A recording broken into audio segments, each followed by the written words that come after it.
There it is. It all comes down to the final day of the season against Everton at St James's Park.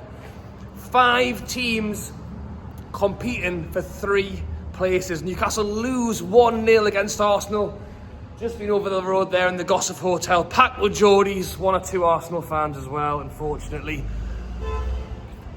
It's 3 points. Honestly, we've lost the game, but it's 3 points drop for me.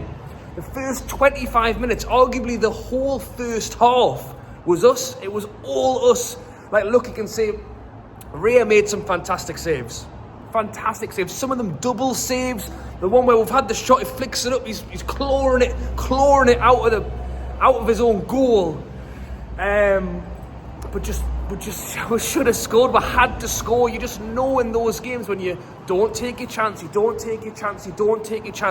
going to come back to bite you. And against Arsenal, they're a good side, and we're playing at the Emirates. Yes, we've beaten them 3 times this season, but traditionally we don't have a great record there, and they're just a good side. And if we don't take our chances, you know the game's going to turn. We're on them quick. We're running hard from the first minute.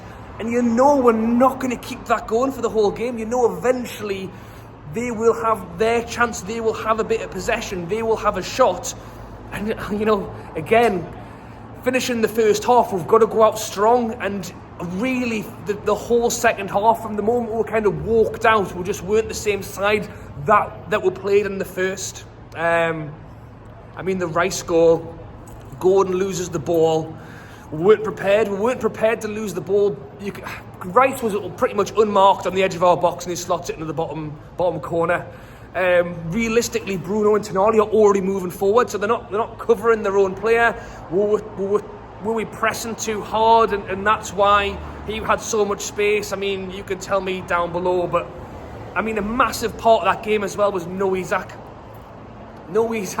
If Isak had played in that first half, injured, not injured, hungover, whatever was wrong with him today, I think Isak would have scored in that first half. We had too many chances. Tino, bless him, twice he was in the box with a chance on goal. He walks into the 18-yard box and he gets a nosebleed. Like, no offence to the lad, it's just not his position. He's running into the box. He's going, what do you do now? He got a shot off, and then there was another which I think he fluffed. I think Isak starts that game. I think he scores. So as soon as the lineups come out, I'm thinking, thank he's going down. Thank Botman's back on the side. You keep going. Oh, hang on, Wilson was poor. Wilson was pretty absent for the first half. I get it. I'll try and understand that Wilson's a more senior player than Asula is, and that's why he probably thinks he's the better shout. But really, Wilson caused no problems for them. I would have rathered Asula just running around like a nut. Like, the amount Wilson was involved in that first half, you may as well have had Asula just running around like a nutter. Like, at least he would have caused a few problems. I just felt like, fair enough, Isak isn't always the most involved, but when he is involved, he has moments of greatness, and we just didn't really have that. I thought, we relied more on like Tino and Barnes than we did on Wilson actually getting opportunities on goal. There you go. I'm not going to rattle on for too long. We've lost 1-0. It's a Sunday, but we are back next Sunday, and it is, as I say, Everton at home, 4 o'clock kickoff on the bank holiday. God almighty, I think St James's Park will be bouncing. I was hoping we could have walked into this stadium on Sunday. As I say, when the game started, and I was thinking, you know what, a draw. When the game started, yeah, a point's good. It sets us up nicely for the last game of the season. The first 20 minutes, I'm going, could have been 3-0 here. We could have scored so many chances there. And in the second half, they were on us, and then as soon as they scored, they just shut up shop, and by that point I think we'd ran ourselves ragged. We did make substitutions, but again, we've seen it before. We saw it against Aston Villa.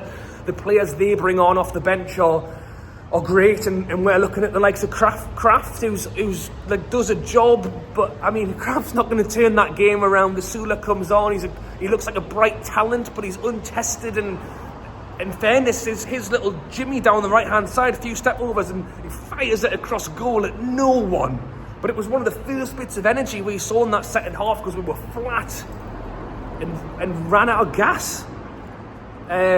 Look, the Everton game on Sunday, they've got nothing to play for, and we have so much to play for. Arguably, a draw, it's on other teams. We are in a good place that we've got fantastic goal difference. So you're looking around the league and going, well, Chelsea play Nottingham Forest, Villa play Man United. So there's a situation there where could technically be that we don't need any points to qualify for Champions League football, but that's not what we want. What we want, as I say, bank holiday Sunday, I'll probably be back here on Gossip High Street getting an early drink in us on my way up to the town, on my way to St James's Park. It's going to be firing, and we need to make sure we fire ourselves into the Champions League. Do you like that? Right, thanks for watching as always. As I say, drop a like if you have enjoyed this video. Be sure to subscribe if you haven't already. Loads of content coming out at the moment just because of, obviously, the end of the season. We're going into the window. Eddie Howe's been strong that we need to improve the squad. I mean, you saw it there. You saw it right there. The inability to really change the game when we needed it. The inability to bring on players late in that game that we're going to try and turn the tide, because once they got the goal, they just shut up shop and we just looked lacking. I think striker, you talk about striker, we're being linked to the likes of Delap from Ipswich. I appreciate the conversation is as we've got Isak. 100 and, how much do you want to put a price on him? 100, 120, whatever. We're not selling him. We've got one of the best strikers in the league, if not the world, when he's playing right, actually, because he hasn't been in great form. But I think even, as I said, Isak, whatever's wrong with him, one-legged Isak could have had a chance to get a goal in that first half there. Regardless, we've got to get a striker. Wilson, for me, there's been rumours of this new contract. It cannot be true. I cannot see Wilson getting a new deal. For whatever reason, whether Sula's not ready or Eddie Howe just doesn't like him. Who knows? We need to bring reinforcement to that area because it was so missing today. It was so obvious. And as I say, even in the wide areas, look, Willock came on. Willock had a chance late on. I mean, the angle was ridiculous. If he'd managed to put that into the top corner, I would have been shocked.